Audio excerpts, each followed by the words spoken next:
Welcome to the Work Placement Disclosure and Accommodation mini-series, Episode 2, When to Disclose.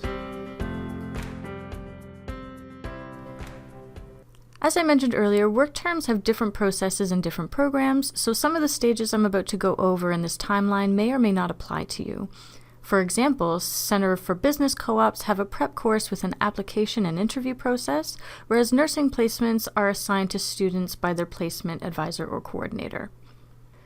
Choosing to never disclose a disability during your work placement guarantees privacy and that you may not experience any bias during your placement.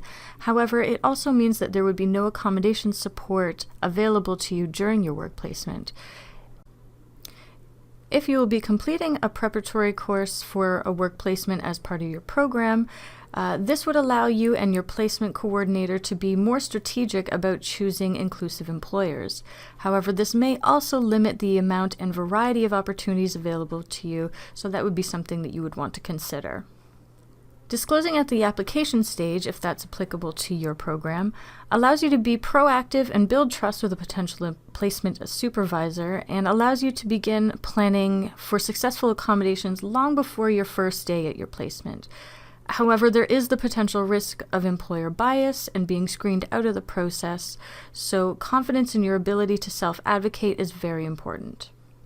Disclosing at the interview stage, if that's applicable to you, allows you to self-advocate and give concrete examples to a placement employer of how you've successfully performed work, school, or other tasks in the past with or without accommodations.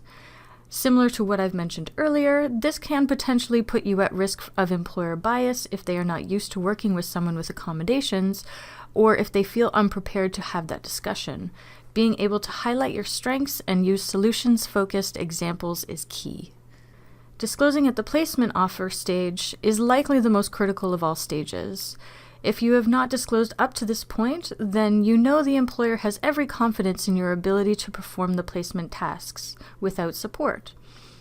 There will likely be a follow-up conversation with you, the George Brown College Placement Coordinator, and the employer about the details of the accommodations and putting them into action.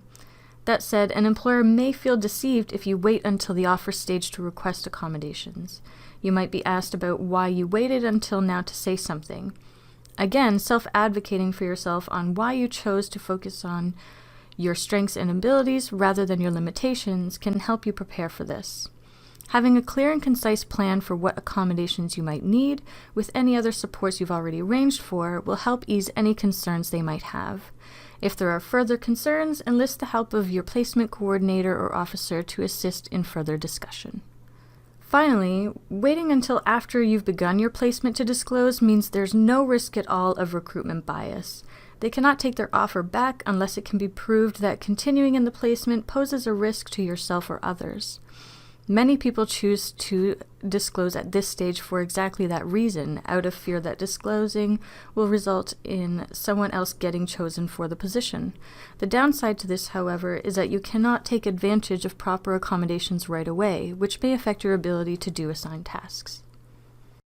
That's it for this episode. If you still have questions about work placement, disclosure, and accommodation, feel free to check out any of our other 6 episodes or connect with your accessibility consultant.